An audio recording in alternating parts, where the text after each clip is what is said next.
Can't climb trees anymore.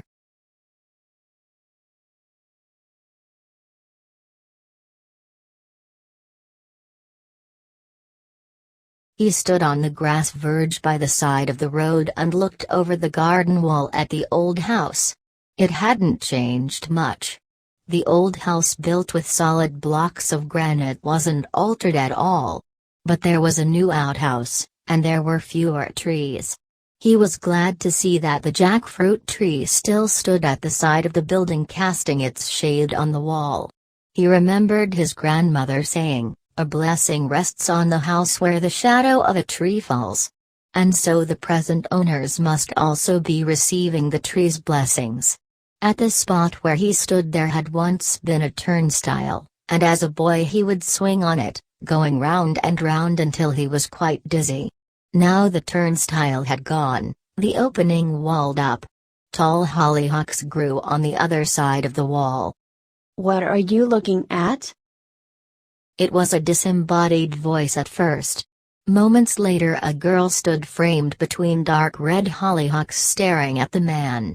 She was only 12 or 13, slim and dark, with lively eyes and long black hair.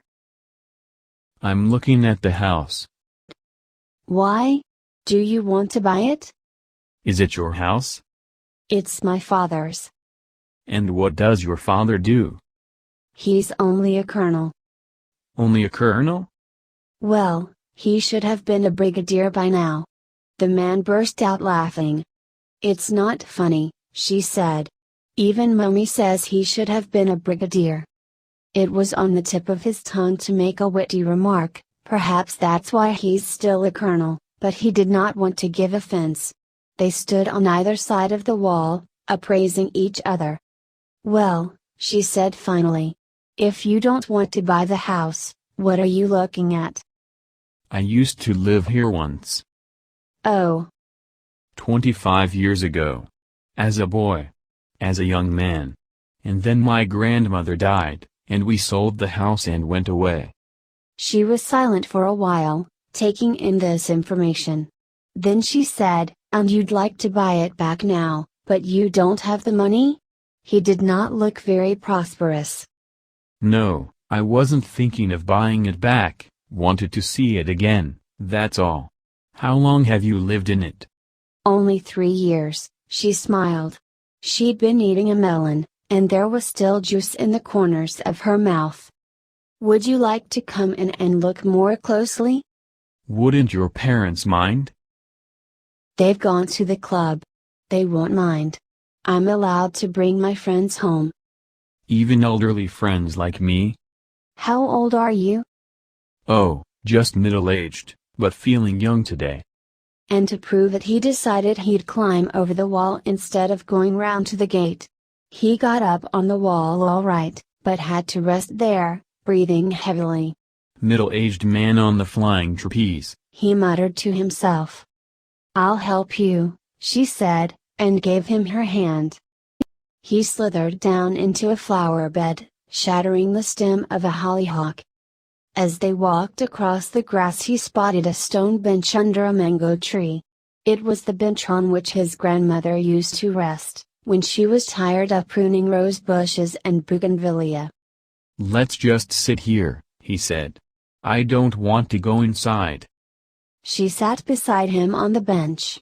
It was March, and the mango tree was in blossom. A sweet, rather heavy fragrance drenched the garden. They were silent for some time. The man closed his eyes and remembered other times, the music of a piano, the chiming of a grandfather clock, the constant twitter of budgerigars on the veranda, his grandfather cranking up the old car. "I used to climb the jackfruit tree." "Do you want to climb it again? My parents won't mind." "No, no. Not after climbing the garden wall. Let's just sit here for a few minutes and talk. I mentioned the jackfruit tree because it was my favorite place. Do you see that thick branch stretching out over the roof? Halfway along it there's a small hollow in which I used to keep some of my treasures." "What kind of treasures?" "Oh, nothing very valuable. Marbles I'd won. A book I wasn't supposed to read. A few old coins I'd collected. Things came and went. I was a bit of a crow, you know, collecting bright things and putting them away. There was my grandfather's iron cross. Well, not my grandfather's exactly, because he was British and the Iron Cross was a German decoration awarded for bravery during the war, the First World War, when my grandfather fought in France. He got it from a German soldier. Dead or alive? I beg your pardon? Oh, you mean the German. I never asked. Dead, I suppose. Or perhaps he was a prisoner. I never asked grandfather. Isn't that strange? On the Iron Cross? Do you still have it? No, he said, looking her in the eyes. I left it in the jackfruit tree. You left it in the tree? Yes, I was so excited at the time, packing and saying goodbye to people and thinking about the ship I was going to sail on that I simply forgot all about it. It may still be there. In the hollow in the branch. Yes. It's 25 years, but it may still be there. Unless someone else found it.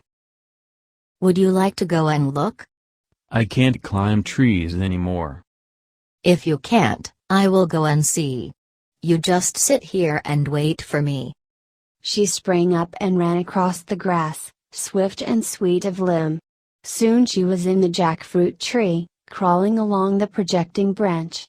A warm wind brought little eddies of dust along the road. Summer was in the air. I've found it. I've found something. And now, barefoot, she ran breathlessly towards him, in her outstretched hand a rusty old medal. He took it from her and turned it over on his palm. Is it the Iron Cross? Yes, he said, this is it. Now I know why you came. You wanted to see if it was still in the tree. You may be right. I'm not really sure why I came.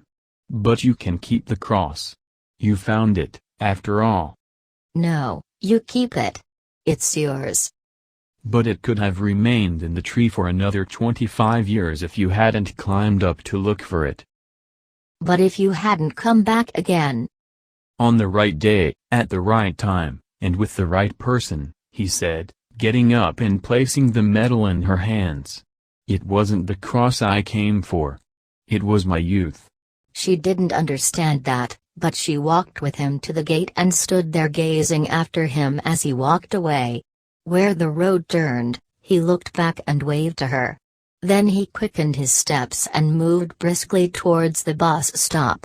There was sprightliness in his step, and something cried aloud in his heart. Dark dancing eyes, melon-sweet lips, lissom limbs. The mango-scented summer breeze made the blood course in his veins, and he forgot, for a moment, that he couldn't climb trees anymore.